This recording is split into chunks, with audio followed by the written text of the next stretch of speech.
ഇത്തവണ മത്സരിക്കാൻ ആഗ്രഹിക്കുന്നവരുടെ എണ്ണമായി 290 പേരാണ് ഇപ്പോൾ കാശ് മുടക്കി നാമനിർദ്ദേശ പത്രിക കൊടുത്തിരിക്കുന്നത്. എനിക്കൊരു സംശയം, കാശ് മുടക്കാതെ ഈ പത്രിക കൊടുക്കാൻ പറ്റും? പാടാ, കെട്ടിവെക്കണമല്ലോ. ഓക്കെ. അപ്പോൾ ഡെമ്മികളും വിമതരും ഒക്കെ ചേരുന്ന എണ്ണമാണിത്. അന്തിമ ചിത്രത്തിന് നാളെ സൂക്ഷ്മ പരിശോധന വരെ കാത്തിരിക്കണം. പിന്നെ പിൻവലിക്കാനുള്ള സമയവും കഴിയണം. ഇന്നായിരുന്നു ശരിക്കും അരങ്ങ്. മിക്കവാറും എല്ലാ ആസ്ഥാനങ്ങളിലും ഒക്കെ വലിയ റാലികളും റോഡ് ഷോയും ഒക്കെ കൊണ്ട് കേരളം ശബ്ദമുഖരിതമായി.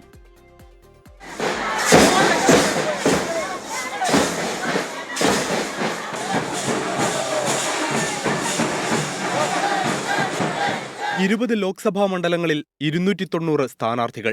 2-3 പത്രികകൾ വീതം നൽകിയത് ചേർത്താൽ ആകെ 499. തിരുവനന്തപുരം മണ്ഡലത്തിലാണ് മത്സരാർത്ഥികൾ കൂടുതൽ, 22 പേർ. പൊന്നാനിയിൽ 20, കണ്ണൂരിൽ 18. ഏറ്റവും കുറവ് ആലത്തൂരിലാണ്, 8 പേർ മാത്രം. നാളെ സൂക്ഷ്മ പരിശോധന. അടുത്ത തിങ്കളാഴ്ച വരെ പിൻവലിക്കാൻ അവസരം.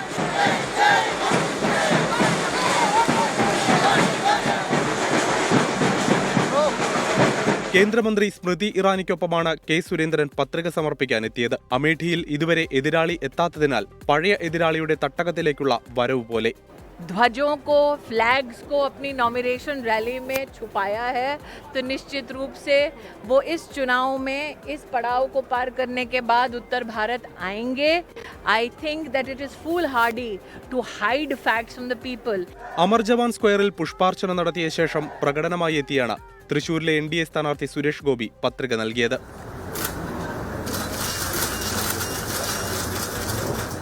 കേന്ദ്രമന്ത്രി S Jaishankar, PK Krishnadas, AP Abdullakutty എന്നിവർക്കൊപ്പമാണ് തിരുവനന്തപുരത്ത് രാജീവ് ചന്ദ്രശേഖർ എത്തിയത്. വടകരയിൽ സ്ത്രീകൾ മാത്രം പങ്കെടുത്ത പ്രകടനത്തിന്റെ അകമ്പടിയോടെയാണ് ഷാഫി പറമ്പിൽ പത്രിക നൽകിയത്.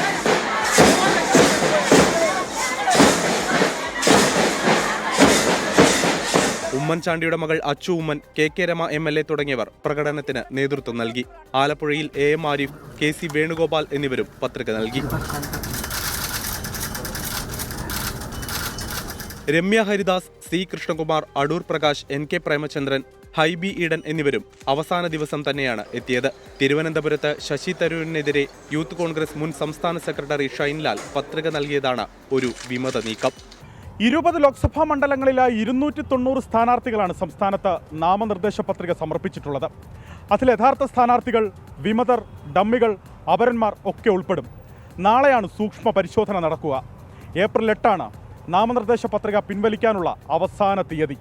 ഏപ്രിൽ 8 ആരൊക്കെ പിൻവലിക്കും, ആരൊക്കെ പത്രിക നിലനിർത്തുമെന്ന്. അലക്സ്, റാം മുഹമ്മദ്, 24, തിരുവനന്തപുരം. വിജയകുമാർ പത്രികയൊക്കെ സമർപ്പിച്ചു കഴിഞ്ഞു. ഇനി സൂക്ഷ്മ പരിശോധനയെ ബാക്കിയുള്ളൂ. ഞെട്ടലുണ്ടാക്കുന്ന ഒരു കാര്യം ഉണ്ടായില്ലല്ലോ. തിരുവനന്തപുരത്ത് ഒരു മനുഷ്യൻ കയറി പത്രിക കൊടുത്തു അല്ലേ?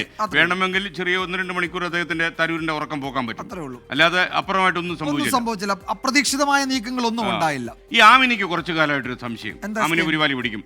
വിജയകുമാർ ബ്രോയ്ക്ക് SKന്റെ കൂടെ വരുമ്പോൾ ഒരു പ്രത്യേക ആവേശമുണ്ട്. അതെന്താ അങ്ങനെ? ബാക്കി ആരുടെ കൂടെ വന്നാലും ഈ വിജയകുമാർ അത്ര ആവേശമില്ലെന്നാ പറയുന്നത്. എനിക്കൊരു 500 രൂപ കടം തരാനുണ്ട്. ഓക്കെ.